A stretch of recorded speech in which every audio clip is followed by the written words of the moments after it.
Okay, welcome everyone. I think we've got a few folks on the line. It's kind of interesting. I can see your names here, but can't see your faces, but I know you're there.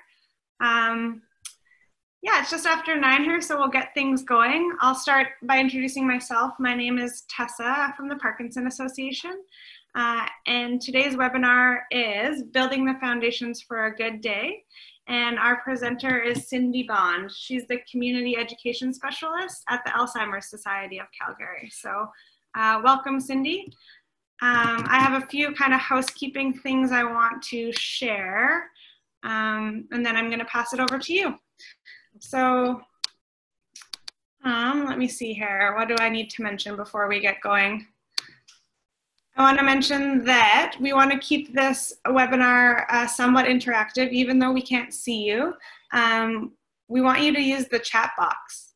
So down at the bottom of your screen, for most people, you'll see the chat box. And if you can type in your responses there, Cindy has a couple questions. And yeah, we just encourage you to type in anything that you want to share as we go through, and I'll be keeping my eye on that so that we can keep it kind of interactive. I have a bit of a disclaimer about this webinar and all our webinars. I want to let you know that we are recording it so we can share it with people in the future, or if you want to watch it again or share it with others.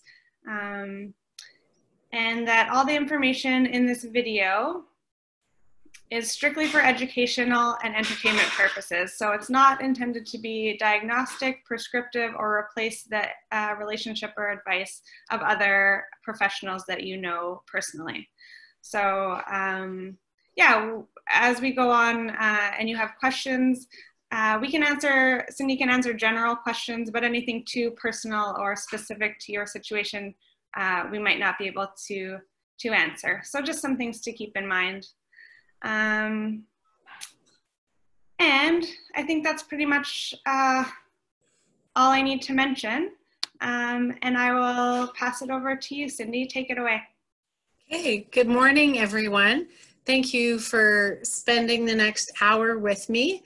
There's only a few of us, 4 of you signed in, so we should have lots of time for some general questions at the end. Like Tessa said, if you can keep your questions relatively general, I will do my best to answer them.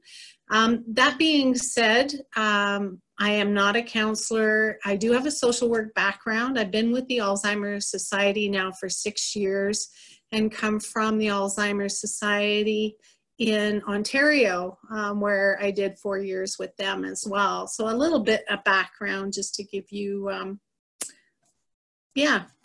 who I am. So again, thank you. Without further ado, let's get to it. So today I want to talk to all of you about exploring what's common at this time. So talking about, in March, we went into self-isolation, and it was an unprecedented time for us. Although there's been pandemics years ago, there's been really no concrete studies as to what the effects are on us. There are people who were in internment camps in the Second War, and they talked, there's some research around that, which isn't really applicable because we're in our own homes, in the comfort of our own homes.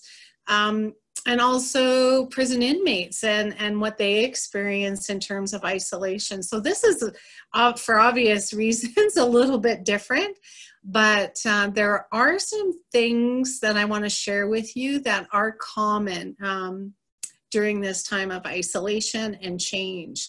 So I'm going to talk about the isolation factor, but also coming out of isolation and the relaunch as we talk about relaunch and what that's going to look like.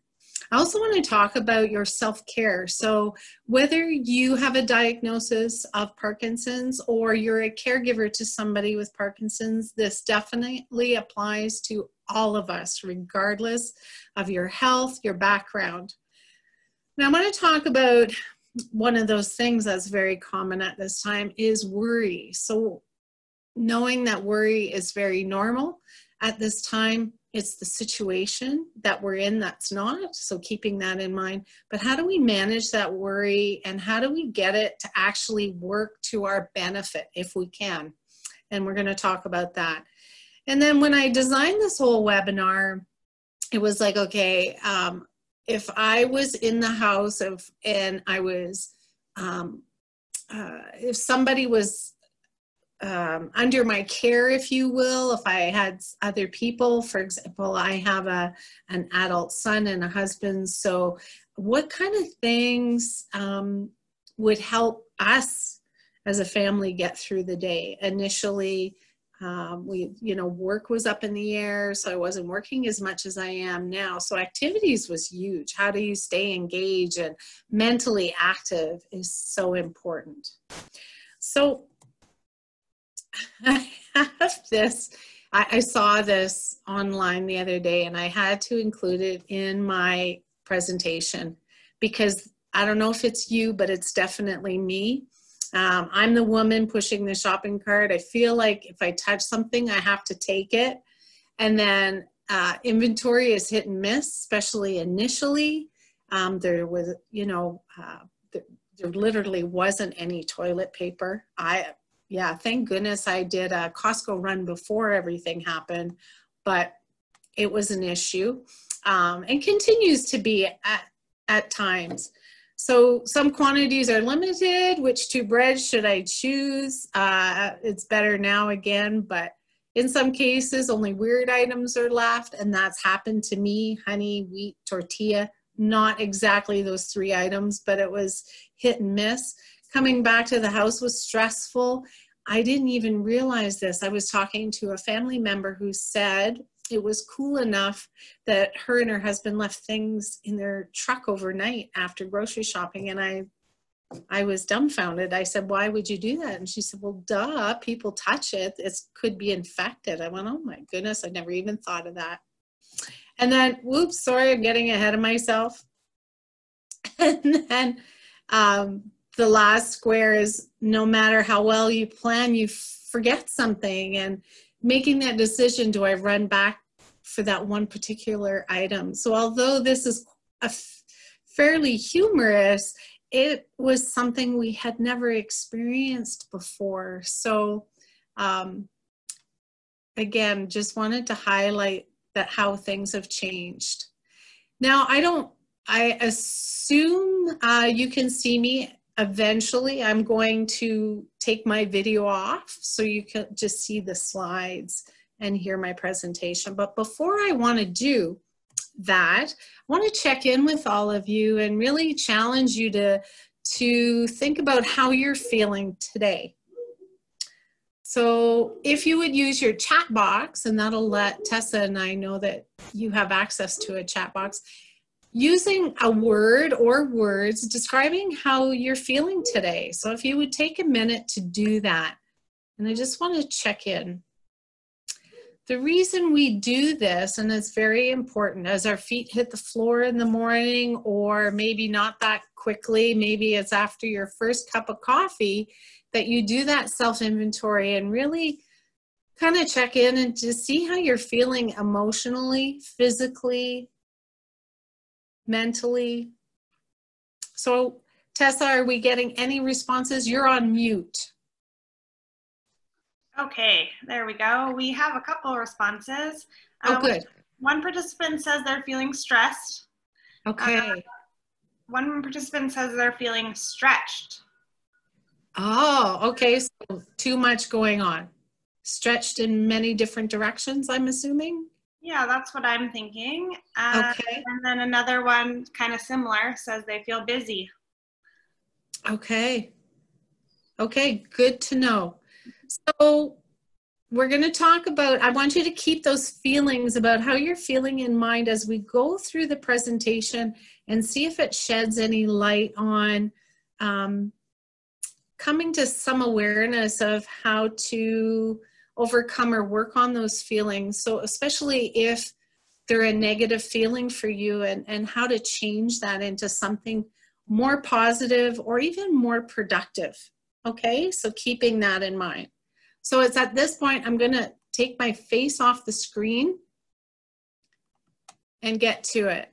So as we relaunch, and I have some more humor for you this morning, is the little rocket, because when the city says relaunch, this is kind of what I picture, this rocket being shot out. And what exactly does a relaunch mean? Well, we have phase 1 right now, so but I don't want to get into the logistics of the relaunch for the city. What I want to talk about is, have you started to think about stepping outside your home? What does that look like for you? Are you asking yourself, what's my routine going to change into yet again? So when we went into self-isolation, our routine was drastically changed, and we're going to talk about that. And now, is it going to change at all for you? So you don't have to answer that to me, but asking yourself, as things start opening up, are you going to start venturing out? So are you going to change that routine? How are you going to change? What are you comfortable with? And you know what? If you don't have that answer right now, that is okay. Excuse me, and totally understandable, but it's something to think about. So in that, we have a lot of decisions and questions to ask ourselves. We're really at a crossroads where decisions will be made. For some of you, perhaps you're thinking, are we going to go back into the office? Am I going to go back to work? Period. For some people aren't working at all. Will you continue to work from home? What does that look like? Will they be testing more as more and more people are attending restaurants, going to restaurants, hairdressers? So as things open up, or is there going to be more testing? What happens if people choose to act differently than you in community? So as you know, how are you going to react to that or respond? Again, you might not know until the moment, but these are things that are going to clutter our minds for sure. What will a ride in an elevator look like? Going to my doctor's office, is he going to be gloved and masked? What's that going to look like? Are we still going to do it virtually? What does school in the fall look like for post-secondary as well as grade school kids?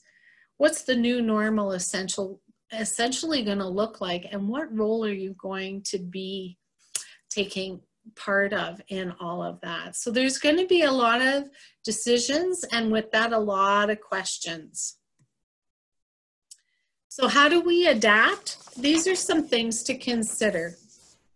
5 ways to improve your decision making, if you will. So, this really spoke to me, because it is, number 1, consider what's at stake. So I want to use a very simple, everyday decision, one that I personally have had to make a decision around. And I'm going to walk you through it just to see how this works. So the example was Monday night, my husband says, I want to have a dinner party. And normally this would be very exciting. We haven't seen our friends for some time. And I'm thinking, oh my goodness, what is at stake if I have a dinner party?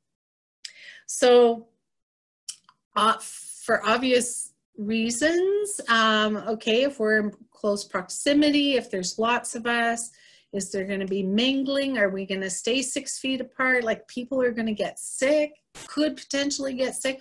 Oh my goodness, what if somebody is a carrier and doesn't have the signs of the virus? Oh my goodness. So what's at stake is that we could get sick. I could get sick, or they could get sick. So let's assemble the facts. Let's look at it. The fact is, the more people, the more risk. That's a fact.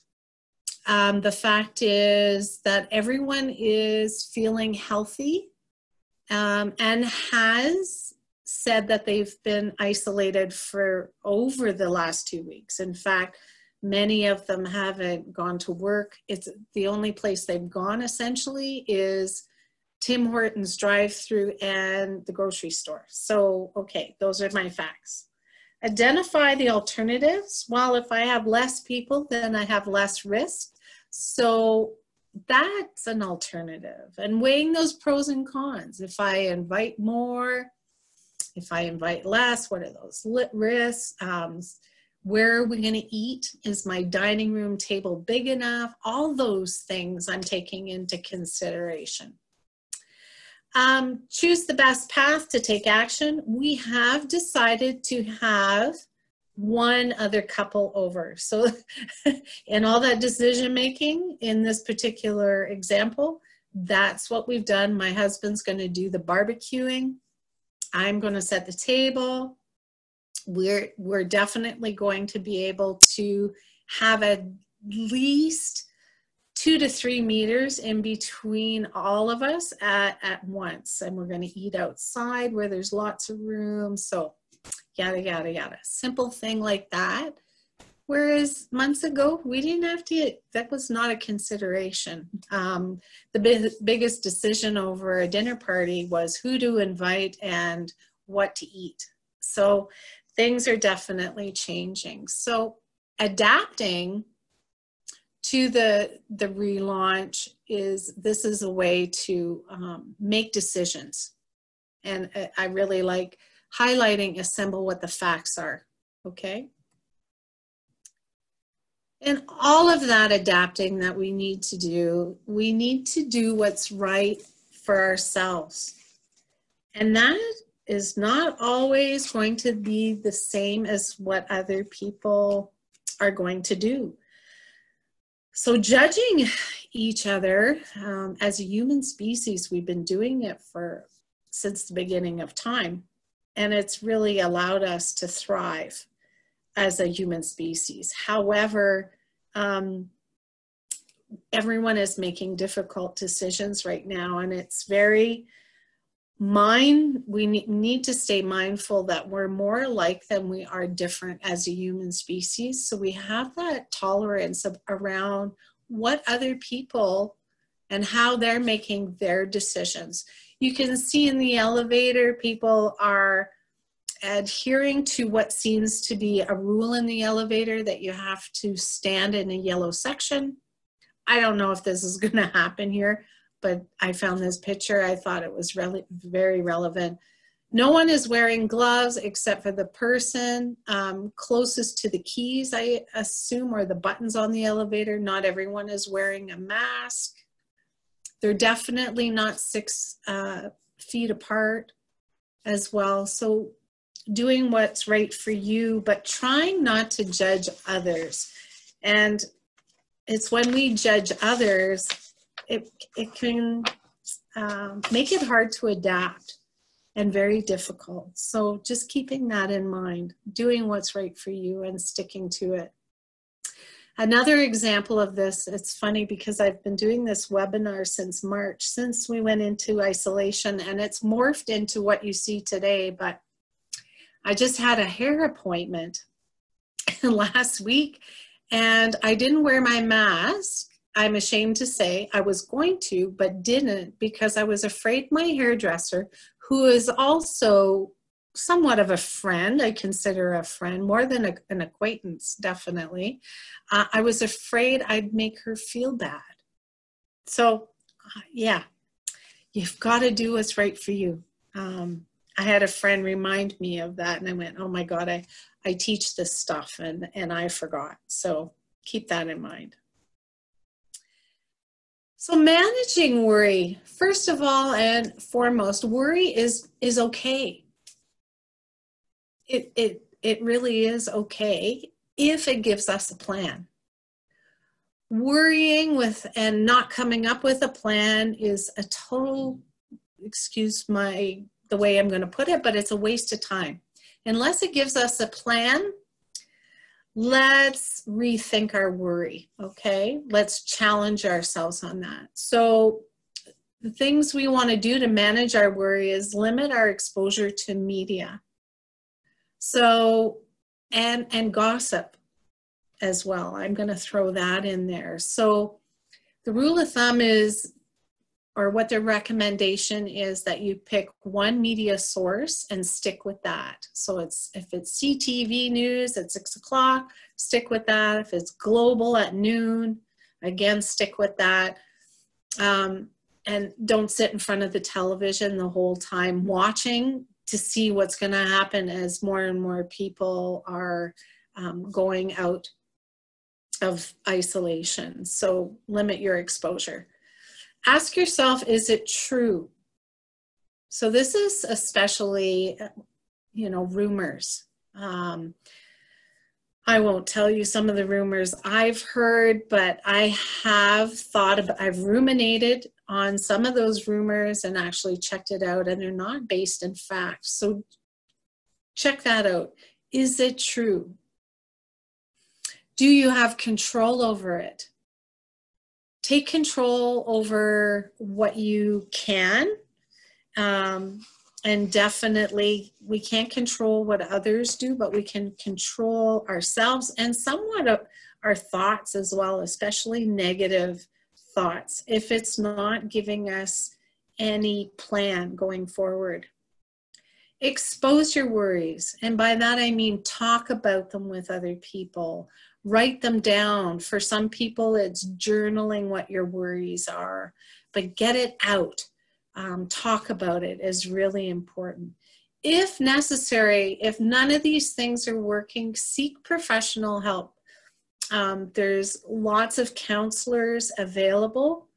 Definitely look into seeking some help around that, managing that worry. And again, take control over what you can. And a lot of times, especially when we initially went into isolation, mental health was definitely a concern for all of us, and still is. But recognize the biggest factor in that whole mental health piece that I'm going to talk about more in a minute is feeling like we had no control. And we definitely, there's tons of things that we do have control over. And I'm not going to get into them all, but you can Google search them. There is pages of what we have control over right now. So what do we know for sure? What does the evidence and the research show in terms of isolation? And one thing we know for sure, it's been an inconvenience. So the UK is calling this a time of social recession, but it's also inconvenient as well. People are working from home. Restaurants and movie theaters are closed. Some of the things we enjoy doing were put on hold and perhaps still are. So concerts are still on hold. Any big events like that are on hold. Some of the activities that we have become part of our routine, going to the gym, all that. So it's definitely been an inconvenience. I know an example of that, refinancing a mortgage. Friend said, oh my goodness, she refinanced her mortgage 2 months ago and it wasn't anything she had experienced before. Everything was done virtually. And she's not technologically savvy, so she had to learn all those things. So it was difficult for her. So we have the inconvenience that moves us on to physical effects. And this, I don't know if this you might find interesting or surprising. I know I did. There are physical effects of being isolated. We have an increase in inflammation, which within our system. So inflammation within the system, our biological system occurs. It can cause stomach upset, loose bowel movement, frequent urination, often because of excessive thirst due to that inflammation, headaches, hot flashes, or even chills, pounding heart, chest pains, increased heart rate can happen as well. Also fatigue or the inability to sleep. So sleeping difficulties was very, very common and still is. The mental effects, loss of interest in daily activities, appetite or weight changes due to those, the apathy or apathetic sense that we had. Changes in our mental health led to sleep changes as well. Irritability, low energy, self-loathing, or strong feelings of worthlessness or guilt. So trying to be, and this often will come from trying to be perfect. So in times of isolation or just times of stress in general, you know, we say negative things in our heads like suck it up, buck up, get over it. And with that, we have those feelings of guilt or harsh feelings. Reckless behavior can happen. So that's a mental effect. We engage in escapist behavior. It could be substance abuse or use, or even gambling, reckless driving, things like that. Concentration problems, trouble focusing, making decisions, or remembering things can happen. And again, because of the physical mixed with the mental, we can have unexplained headache and or aches and pains. So that can happen, which really reduces our immunity overall, making us vulnerable to infection. So again, another really important reason for you to do that self-inventory in the morning and then build strategies to protect yourself from the physical effects, but also the mental effects. And I'll talk more about that. We also have system frustrations. So what is our government doing? Do we agree? Do we disagree? What's happening in the US? So if you watch the news at all, you know what I mean. There are system frustrations. Are we giving out too much money? Are we not giving out enough? Lots of things going on individually. Financial effects for certain. Even those who are retired, if you have any investments at all or you're planning towards retirement, my recommendation early on was not to look at your investment portfolio for a little while because it is very upsetting. So some people lost their jobs, some people were cut back. I know my neighbor received some financial assistance and she was terrified that it was too much, so she didn't spend any of it. So even positive, it can be negative. And of course the emotional ties all into that, and that's why I wanted, again, how are you feeling today? Make sure you answer that question with an emotion. And try and be as specific as possible. Sadness, guilt, anger, frustration, apathetic for some. It is what's important to note here is it's the situation that's abnormal, not how we're feeling about it. Okay, that's important. So as I indicated earlier, we're not helpless. We do have control. Now that we're coming out of isolation, so initially, if you go back into when we first went into isolation, I was telling my audiences that routines have benefits, get into a routine, stick to it. And now I'm telling my audience, like you folks today, that routines do have benefits, certainly. They can keep us on task and give us rhythm when things are hectic. So that's very, very true. Very, very true. So that rhythm is very important, especially for anyone with feeling the effects of memory loss due to stress or illness. Routines are especially important for people having that sense of stress. So for some of you feeling stretched, routines can be very, very comforting. For us, through breaking, now we're looking at breaking routine. So let's look at the positive things about breaking routine. I'm always, you'll realize I'm a half, the glass is half full kind of person. So if we're breaking our daily routines, that can lock great new ideas, both personally and professionally. We can leave bad habits behind and start anew and reinforce the positive changes that we've put in place, which I, for one, have found very interesting, because most of the time I'm talking to senior or a senior population or older adult population, which I am a part of.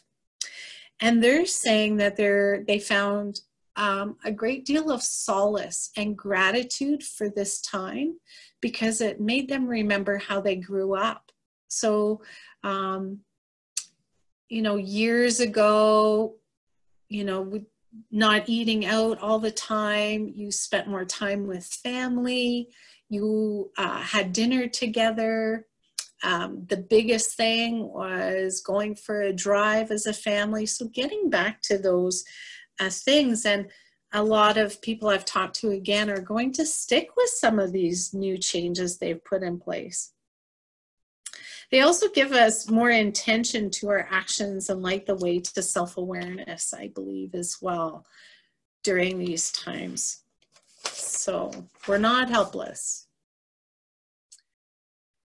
So what do we need to do? What is our foundation for having a good day? And when I say foundation, I mean, think of building a house. You can't build a house without a good foundation, right? Good bones is what's needed. So regular sleep is such a basic need. If you don't sleep well or long enough, it will make everything more challenging. Sleep hygiene tips could include keeping your room cool, quiet, dark. Bedrooms should be preserved for what they were intended for, and I'm going to leave it at that. So not watching TV or staying on your iPad, playing games, things like that. Avoid caffeine and other stimulants. Don't exercise too close to bedtime. Have a calming pre-bed routine. Again, that part of that routine is important. Exercise throughout the day can help you sleep at night. So I'm going to talk a lot about exercise. Get enough natural light throughout the day. So even on cloudy days, get outside if you can, or sit by a window if you're not feeling well. Avoid alcohol. Limit naps to 20 to 30 minutes is recommended. And watch what you eat before bed as well. So heavy, rich, greasy, spicy, we don't want to have to try and digest that. The next part of our foundation to a good house is physical activity. So physical activity should include 150 minutes a week. That's what is doctor recommended. It helps to manage symptoms of stress, but also movement disorders that are common in Parkinson's. So keeping that in mind. Again, I'm going to talk about that more later. Some studies indicate a slowness as well in that lack of mobility. And it really helps with gait, balance, endurance, mood, constipation. Like there's nothing bad about physical activity unless you do too much too fast. So if you're not sure, talk to your physician or specialist. That's really important. So social activity, stay connected, even though we're semi-isolated still, stay connected socially. And they say a phone call is great, but seeing the person through a Zoom or a FaceTime app is even better.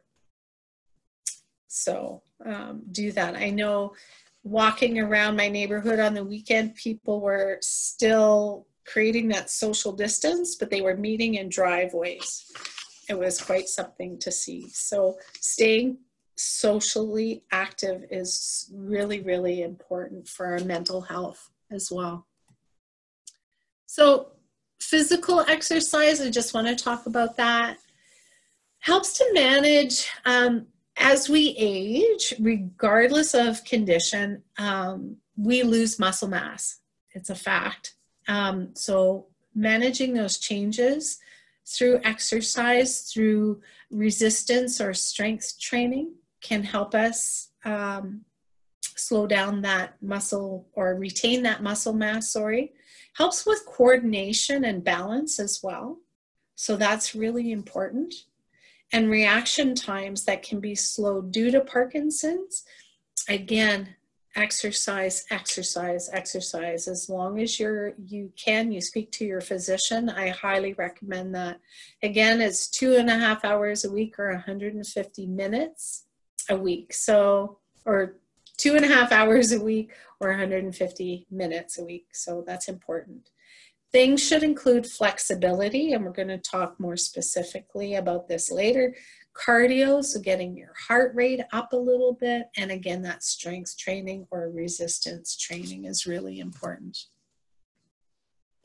What's also important is your self-care. So how are you feeling? Is taking that inventory, not just in the morning, but throughout the day. How are you feeling? And what do you need? Asking yourself, what do you need at that time? Maybe it is a rest. Maybe it is a walk. Maybe that's part of your self-care, or listening to music. Self-care doesn't necessarily have to mean that you add something to your already full list. It can mean escaping or eliminating something from your list. So I had a caregiver I spoke with at one point, and she said she took things off her list. Like, she was getting care for her husband in the home, and she was getting up earlier in the morning than her husband, getting dressed, nice clothes, doing her makeup, tidying up the house before the care aide came into the home. And she said the care aide she recognized wasn't there to spend time with her anyway, so she stopped doing that. She took it off her list. So look at what you possibly can take off your list or delegate to others. When thinking about self-care too, I would encourage you to think about something that takes you out of your head. We're not supposed to live in our head. So something that gives you peace, where you don't really think about anything, especially stressful things.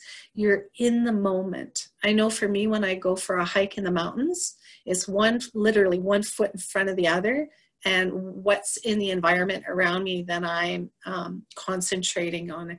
So it really, really helps provide that peace part. Pleasurable activities, whatever you find is pleasurable. And you can see how some of these are interchangeable. So self-care can be part of that, can be pleasurable activities, but it's having fun, whatever that means to you, whatever makes you smile. And productive activities, we all, regardless of who we are, need to feel that we've accomplished something in the course of a day. Now, this pitch, I don't know if you can see this picture very clearly, but this person has cleaned the garage. That's a big thing. It doesn't have to be that big. For me, it's running around my house with the Swiffer and dusting. That's part of my productive day.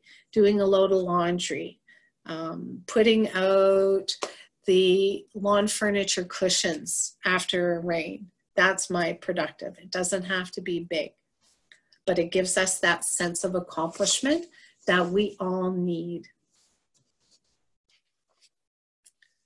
So I'm looking at our time. We're pretty good. I want to allow some time for questions, but activity recommendations. So when planning an activity, think about what the best time of day for you and your person.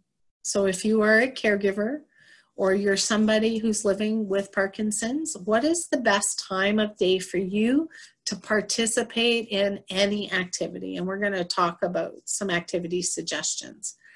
So thinking about that. Exercise, I told you I was going to bring that up a lot. It's just about on every slide, but incorporating movement. And that's what I mean on this slide, just move. You know that saying, if you don't use it, you'll lose it? That's very true. It's in the doing of the activity, not the end result. So I'm thinking it could be any disc golf, for example. I spoke to a caregiver who can't do a full round of disc golf anymore. He can only do it for about 15 minutes.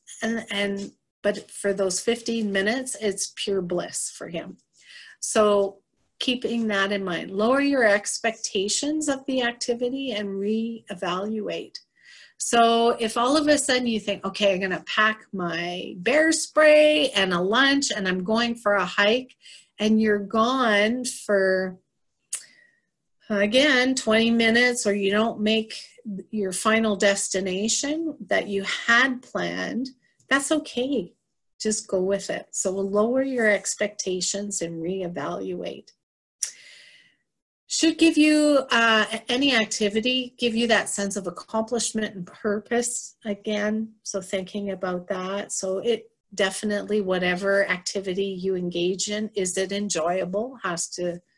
You're not going to repeat it if it's not. So take a regular self-inventory like I talked about. So even during an activity, you know, are you feeling fatigued? And maybe you just need 10 minutes to sit on a bench before you continue on your hike or your walk. So always checking in. Plan ahead if possible. So plan activities ahead of time. So you definitely can evaluate that. So if you go for a hike in Nose Hill, right now I understand that there's a few fires, so you know you would want to plan ahead, maybe go somewhere else, maybe a walk around the Bow River. Are there benches if you get fatigued? You need to take water. If you were going today, you'd need a windbreaker or a sweater. So planning ahead. And of course, stay hydrated is so important. I'm from Ontario originally. That was never an issue until I moved to Alberta. And now I carry around water wherever I go. It's a very dry climate, which if we're not hydrated, we can feel fatigued and have a headache as well, have muscle aches and cramping. It was just going to make it hard to participate in any activity if we're dehydrated. Activity suggestions could include just some thoughts out there. I wanted a well balanced. So things like trying golf. The golf courses are open now. Dancing, a lot of research around dancing and Parkinson's, or for any, and this is true of Alzheimer's disease as well. Dancing is good for your brain, is good for balance, coordination, so many things. So dancing, play music and sing songs. You know, I affectionately say the joke, close all your windows and sing your heart out. It's so good. Nothing can change your mood better than music. So learn something new. It's a time where we're, you know, still inside for the most part, but try to learn something new. It's very good, gives us that sense of accomplishment again, and it's very good for our brain. Take an online Tai Chi class. Tai Chi has shown lots of very great benefits for people living with Parkinson's as well. Depending on where and who you are, planting seeds. It could be as simple as that, or staying in on a rainy day, watching family videos, working on puzzles. So all those things can be good for us. So gross motor and fine motor skills are really important. Bake or cook simple recipes together. I actually have a family. Grandma is isolated and living on her own and not seeing her family as much as she would like at this time. But they set up Zoom for her. So she does a Zoom and she cooks or bakes cookies, sorry. Last time I heard it was cookies with her grandson through Zoom. So they swapped recipes, and then mom dropped her son's cookies off to grandma and they switched, and then they ate them together, and it was just a lovely thing and a lovely time for all of them.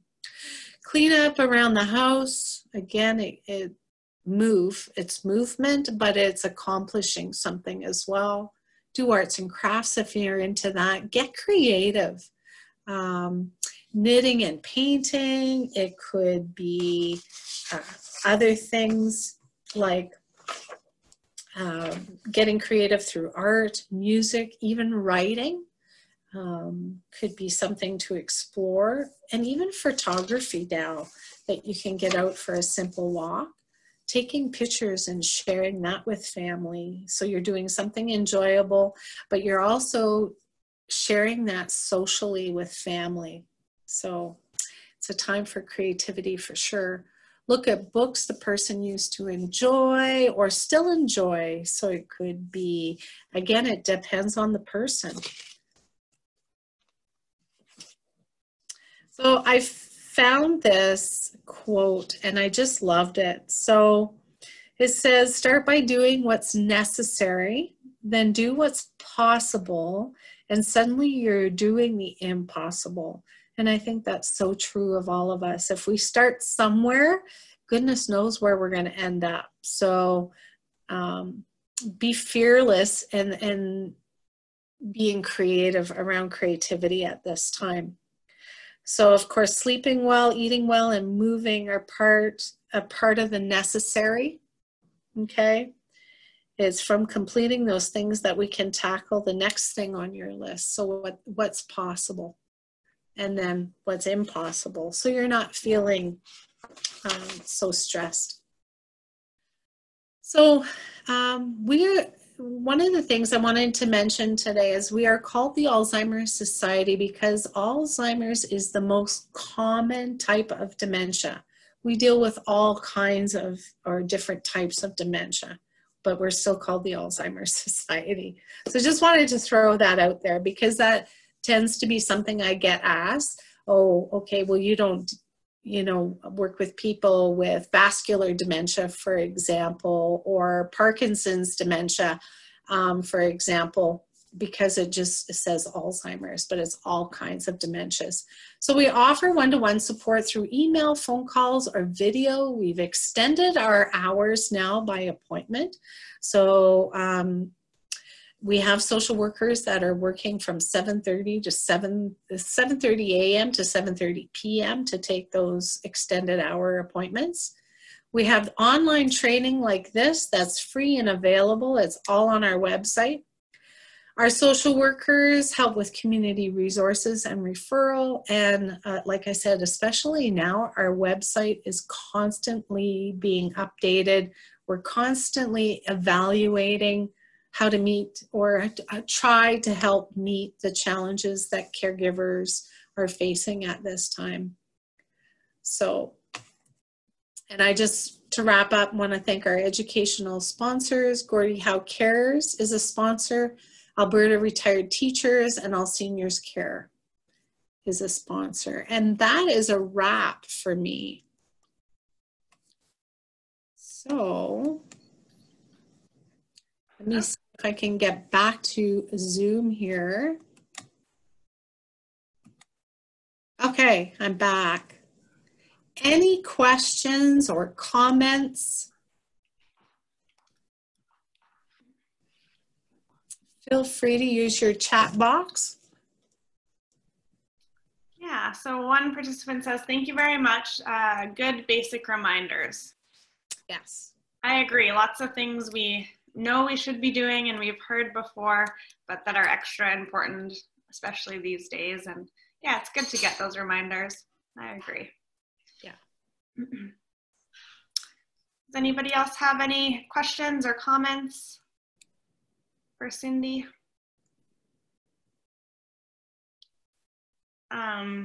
I'll just mention the thing that I found kind of the most, that stuck out to me the most, when you talked about managing worry, and that there are, you know, that to put things into perspective to try to manage when you're feeling worried about things, and that sometimes you can even, sometimes I find myself worrying about how worried I am.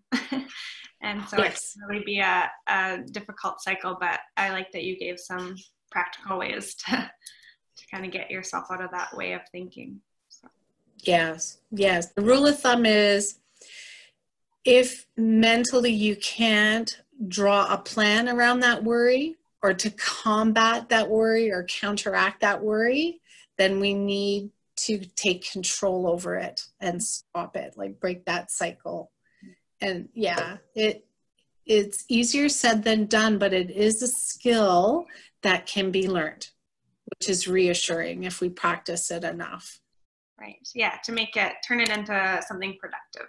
Yeah. Yes, exactly. Okay, well, I don't see any other questions coming through, so yeah, maybe we can leave it at that for today.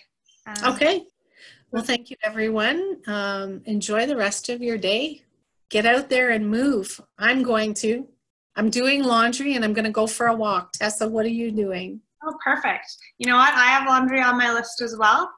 Yeah, probably the same thing. We're doing a lot of the same things these days. Yeah. I'm also gonna, I want to do some baking today. Oh, yeah. I'll give you my address.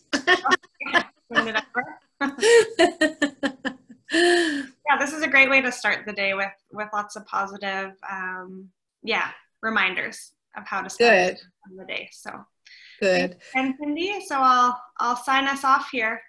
Okay. Okay. Thank you, everyone. Have a great day. Take care. Bye-bye.